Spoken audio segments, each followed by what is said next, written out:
Hello there. In this video, we're going to talk about functions, and we're going to continue reading from the Rust programming language book. And hey, functions, they're the bread and butter of so many a program out there. They're definitely worth covering. So let's jump in. Functions are prevalent in Rust code. You've already seen one of the most important functions in the language, the main function, which is the entry point of many programs. And Rust is not alone in this. Like if you jump into using C or C++, you're going to find that that's also the case. I actually can't remember if that's the case in Zig or not, but I did try Zig a little bit. Maybe we'll do some Zig stuff sometime, but today we're doing Rust. So you've also seen the fun keyword, which allows you to declare new functions. Rust code uses snake case as the conventional style for functions and variable names, in which all letters are lowercase and underscores separate words. I'm fine with this. This is very familiar for Python programmers that functions are snake case. And yeah, it's a good format. So here's a program that contains an example function definition. We can even run it apparently, although, you know what, we're here to actually practice a little bit. So let's go cargo new and go example, I don't know, call it 0. I'm not feeling very creative about the names today. Actually, let's just go source main. So there's already a hello world there. So let's see what else we got. We're going to call another function. And another function is going to be, actually, let's just save that and we'll see what error cargo gets. Great. So cannot find function. That makes sense considering we didn't define this function. So let's define another function. So we use the fun keyword, and what else do we have to do? We got fun, another function, and then we need to put the body of the function in. So here, let's do a print line macro as they suggest, and we've got another function, and then we'll close the body, and that should be good to go. So we should be able to go cargo run, and there's our hello world and another function. Easy peasy. Good. Let's move on. We define a function in Rust by entering fun. By the way, I'm just saying fn as fun. If there's a different pronunciation for this, let me know, but I don't really want to say function every time, so I'm saying fun because it's more fun. Followed by a function name and a set of parentheses. The curly brackets tells the compiler where the function body begins and ends. Totally. We can call any function we've designed by entering its name followed by a set of parentheses. And by the way, like most programming languages that I've seen actually use curly brackets. If you're coming from Python and you haven't worked in a language that has curly brackets, it can seem maybe a little bit weird, but it's actually kind of nice for some reasons. Here's one of them that just has to do with using Vim, which is one of the things that's nice about the brackets is you can actually select chunks of code in a certain way, where I could go V to enter into the visual selecting mode, and then I can hit % and it actually selects all of that. So I might copy the entire body, or if I wanted to have some, I mean, I probably don't want to put that local scope because now I got the function inside the function, and I don't think that would be good, but and not in this case anyway. But nonetheless, this is a handy thing where it allows you to select and delete entire sections based on those curly brackets. So that's nice. It's not really a function-specific thing, but I thought I'd bring that up. It's good for certain IDEs. Okay. So yes, we can call any function we've defined by entering its name, followed by a set of parentheses. I think we said that. Because another function is defined in the program, it can be called from inside the main function. Sure. Note that we've defined another function after main function in the source code. We could have defined it before as well. Rust doesn't care where you define your functions, only that they're defined somewhere in scope that can be seen by the caller. Yeah, and I think we've actually done examples before where we do put it at the top. If not so far in this example, definitely in Rustlings we've done it. And it should really just cargo run, same result. Doesn't matter, right? It just doesn't matter. It's got you covered. Okay. So let's start a new binary project named functions to explore functions further. Place the another function example in the source main rs and run it. We already did that. We decided not to call it functions, which is fine. You should see the following output, which is also fine. The lines execute in the order in which they appear in the main function. That's actually a good point. So you might be able to put various functions defined in various different orders outside of the main function, but in terms of what you're going to see, in terms of the calls, it is going to be in the order that they occur in the main function. You also have to watch out for ordering of definitions, I think, although I haven't tested the limits of that. Maybe we will sometime. But anyway, let's move on with what they want to show us here. Let's see. Parameters. So we can define functions to have parameters, which are special variables that are a part of a function's signature. In other words, that top definition line. When a function has parameters, you can provide it with concrete values for those parameters. Technically, the concrete values are called arguments, but in casual conversation, people tend to use the words parameters and argument interchangeably to either the variables in a function's definition or the concrete values passed in when you call that function. Yeah, they do. And this actually kind of annoys me. So if I have like foo and I'm going into Python for a second here and I got function foo and I want to write doc strings, for whatever reason, Google in their infinite wisdom, let's say we got argument bar, decided to call this args when you're defining them.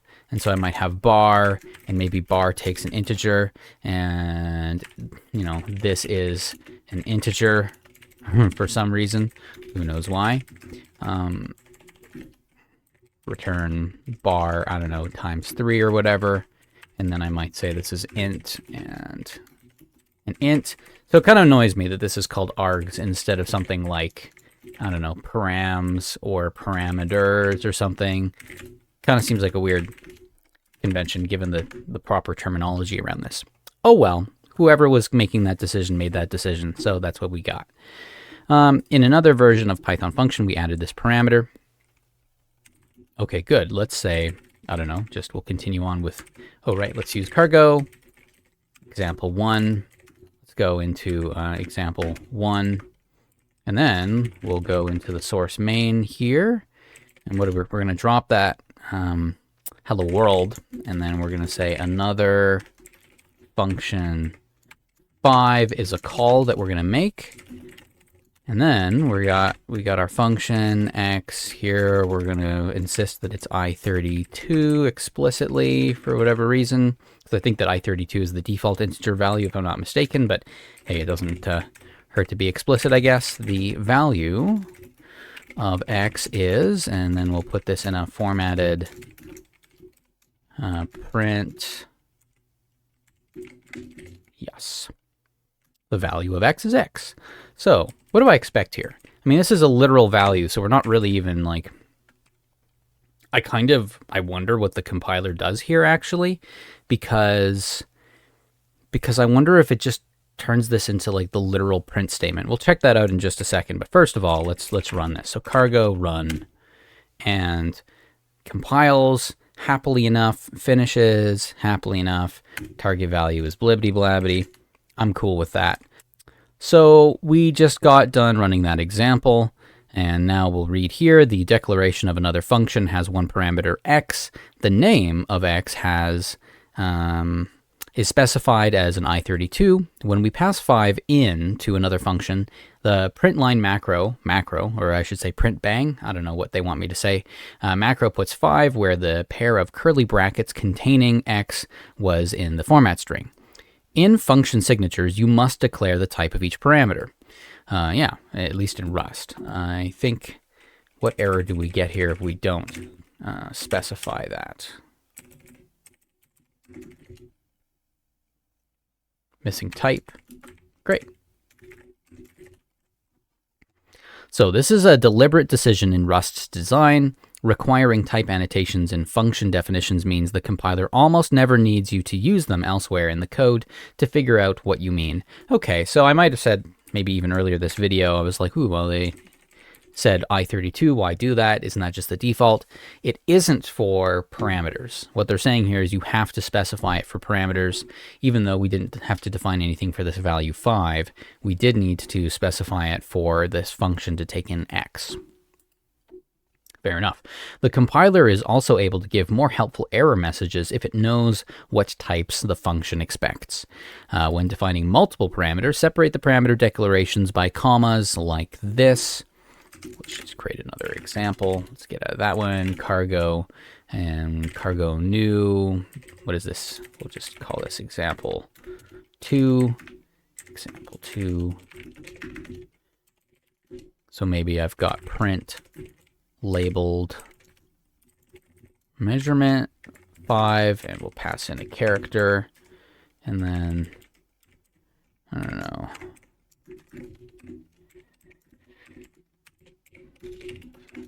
Use fun to say we're defining a function. I32 unit label is of type char. Oh yeah.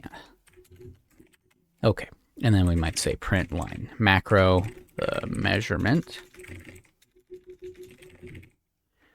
is format print value, and then the unit label right beside it. Awesome sauce. Okay, and then we'll go cargo run. The measurement is 5H because that's the char that we included here. How about that? Okay. So the example creates a function named print labeled measurement with 2 parameters. The first parameter is named value and is an I32. The second is named unit label and is of type char. Or char if you like, function then prints text containing both the value and the unit label. Let's try running this code. Replace the program currently in your functions project, main source, blah, blah, blah. We're just going to keep writing our own example files. That's fine. With the preceding example and run it using cargo run. Great. And that's what we saw. Because we called the function with 5 as the value for value and H as the value for, or the argument for unit label, the program output contains those values. Fair enough. Fair enough. So statements and expressions. Function bodies are made up of a series of statements optionally ending in an expression. So far, the functions we've covered haven't included an ending expression, but you have seen an expression as part of a print of a statement. Sorry. Because Rust is an expression-based language, this is an important distinction to understand. Other languages don't have the same distinctions. Let's look at what statements and expressions are and how their differences affect the bodies of the functions. So statements are instructions that perform some action and do not return a value. That's important. Do not return a value, but are semantically meaningful to the language. Expressions evaluate to a resultant value. In other words, they evaluate or are evaluated to a value. Let's look at some examples. Great, let's do it. I love examples. So we've actually already used statements and expressions. Creating variables and assigning a value to it with the let keyword is a statement. Listing 3-1, let y be bound to the value is a statement. Should we make an example for that? I feel like this is getting too easy even for us. All right, so let's go cargo new, and what are we on? Example 3. Example 3. All right, let's do it real quick. Let y be bound to the value of 6. And we'll get this compiler warning basically saying we didn't use the value, and that's perfectly fine. So function definitions are also statements. The entire preceding example is a statement in itself. As we will see below, calling a function is not a statement. It's an expression. Statements do not return values. Therefore, you cannot assign a let statement to another variable. As the following code tries to do, you will get an error. Let's try the example. So let's go cargo new, and what are we on? Example, I think 4.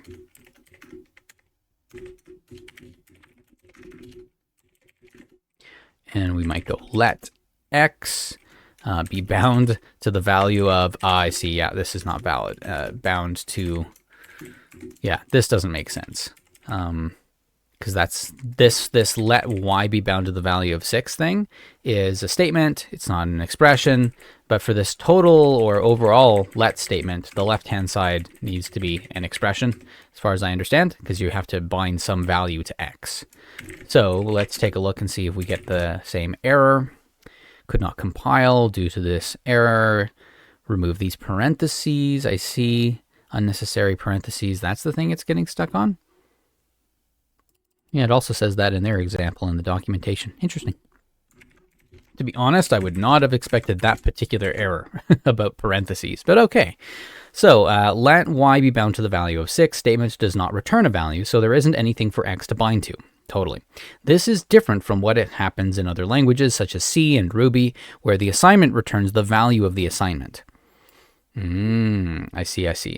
I don't think you can do it in Python either. Like if I go foo.py, I mean, I can't go x is bound to the value of y is bound to the value of 6. Curious what error you get. Yeah, no, you can't do it. I don't usually use the walrus operator, but can I do that here? Python, I tell ya, could just do the weirdest stuff.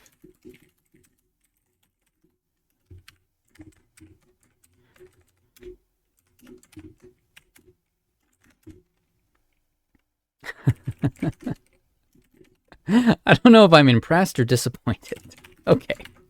Okay. Anyway, walrus operator, I tell ya. Okay, so let's get back to Rust here. In those languages, you can write x is bound to the value of y is bound to the value of 6. I see. And have both x and y have the value 6. That is not the case in Rust. Yeah, you can actually in Python as well do this, like chaining out the assignments like that, which is the second time I made that weird typo. Foo. I mean, it accepts it, and if I go print x, y, there's the same value twice, and you could get into the whole, like, is this a reference versus shallow copy versus deep copy? Here it's references. Yeah, interesting. So, yeah, not what I thought they meant is the issue, but that also makes sense. And it is true, Python can do that. Okay, so expressions evaluate to a value and make up most of the rest of the code that you'll write in Rust. Consider a math operator such as 5 plus 6, which is an expression that evaluates to the value 11. No surprise there. Expressions can be part of statements. In listing 3-1, the 6 in the statement, let y be bound to the value of 6, is an expression that evaluates to the value 6. Yeah. Okay, so calling a function is an expression. Calling a macro is an expression. Oh, interesting. Does that mean this is a macro? Or sorry, that this is a value? Because print line macro, the thing is, it's not like native Rust, so I'm not sure what it means. But okay, calling a macro is an expression. Interesting. A new scope block will be created with curly brackets. Excuse me, say that again. A new scope block created with brackets, curly brackets, is an expression, for example. Okay. I am like really curious about what they just said here about macros though. Like I can't, let's just cargo new example 5. I got to try this out. I feel like I don't know the answer and therefore I need to go find out what is going on here. So I'm so curious. Can I do something wild like let x be bound to the value? They don't mean like this, right? Like calling this macro isn't a value, I would think. Right? I don't know. Let's try it. Wow. Compiling. Those are just warnings. Unused variable. So then what happens if I print the value? What happens if I do this weird thing? I don't know if I need one of these special debug formats, but we're going to try it. Cargo run. So that's an actual error. Positional argument. Oh, I forgot to actually include anything. That blah, blah, blah. Forgot to include the value.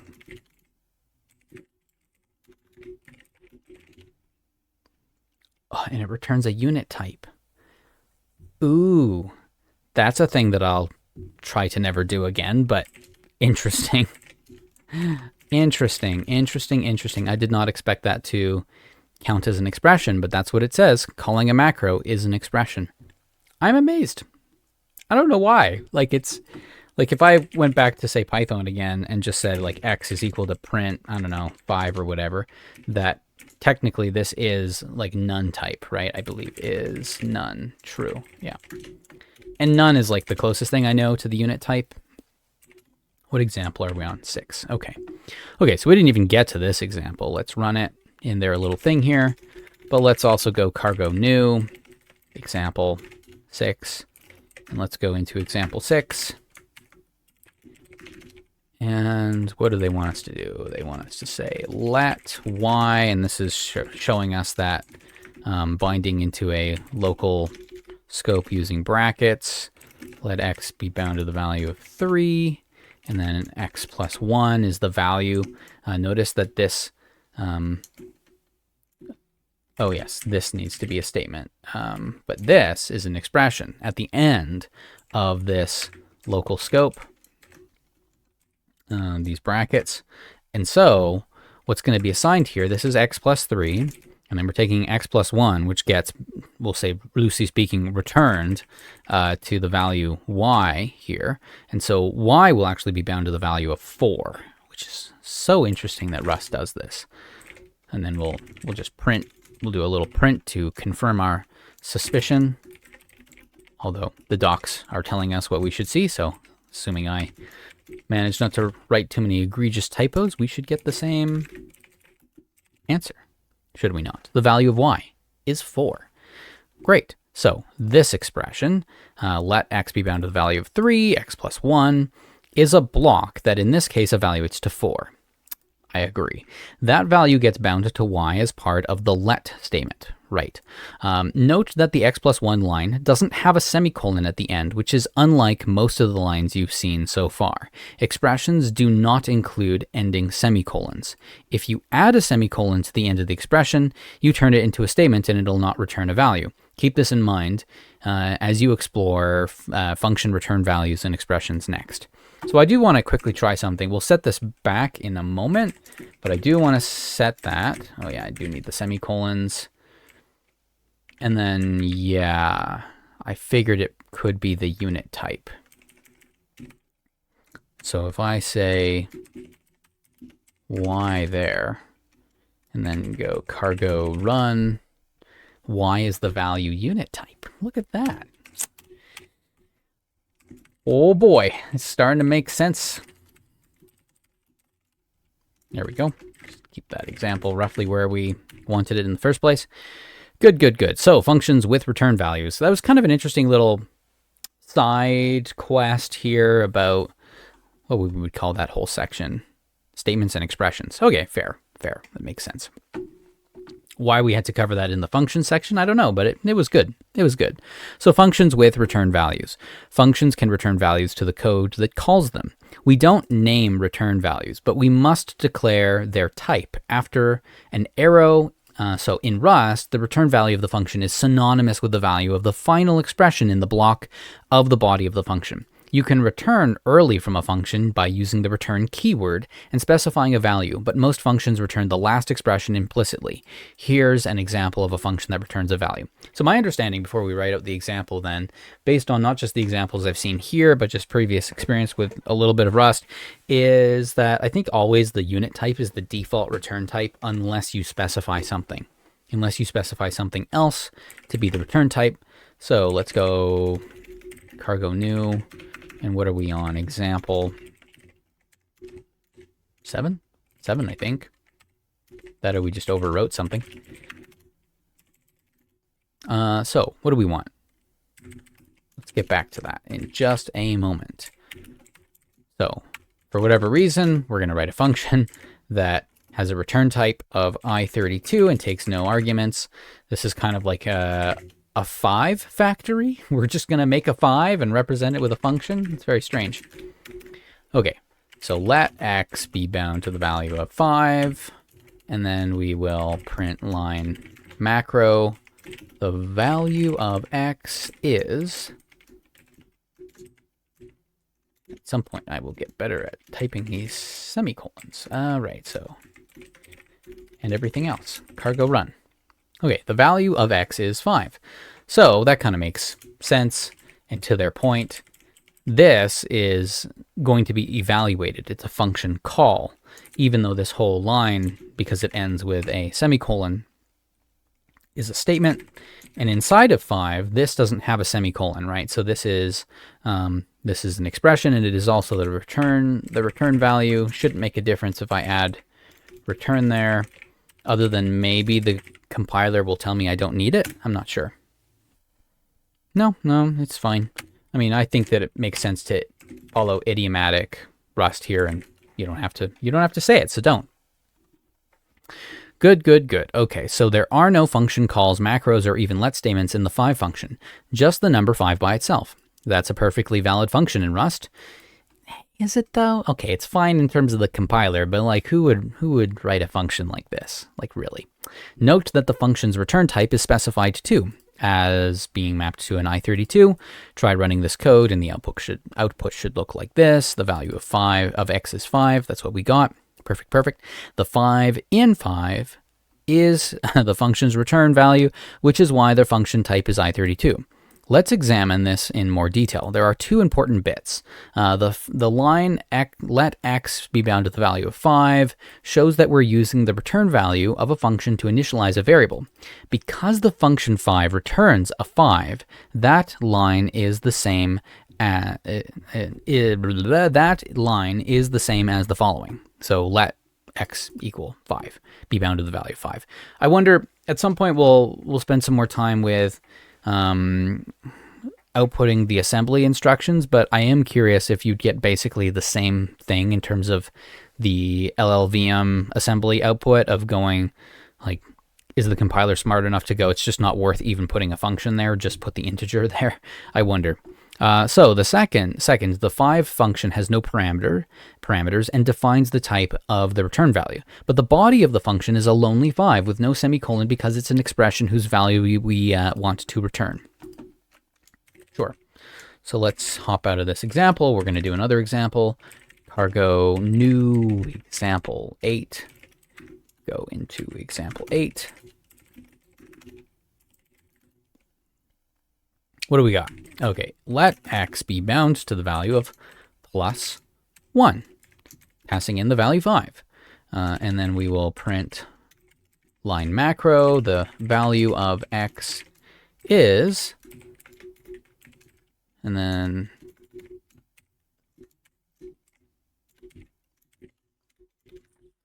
one of those days. Okay, and then we will define the function plus 1. This is also not a function that I think I would be very inclined to implement, but it does show us some of the basics of Rust, so that's good. And we're basically going to return x plus 1. So we pass in another, we're passing in 5. This function call is an expression, but the whole let statement is a statement, and then we'll call it in the print line macro. Goes into that format. So plus 1 itself takes this i32 and it returns an i32, and whatever it does with it is basically just returning that value x plus 1. So let's look at it. The value of x is 6. Great. So running this code will print the value of x is 6, but if we place a semicolon at the end of the line containing x plus 1, changing it from an expression to a statement, we get the error. They're just showing that in code. I don't think we'll create an entire separate example. Let's just run that or show it. So expected i32, and instead we got the unit type. And if we try to compile, we get this implicitly returns unit type as its body has no tail or return left. Okay, so is that what we get here? Help remove the semicolon, help remove the semicolon, more information, implicit unit type, return expressions, blah, blah, blah. Okay, great, great. We successfully broke it. Let's leave it in an unbroken state. Shall we? We're almost at the end of this video. Look at this. Okay, so the main error, mismatched types, reveals the core of the issue with this code.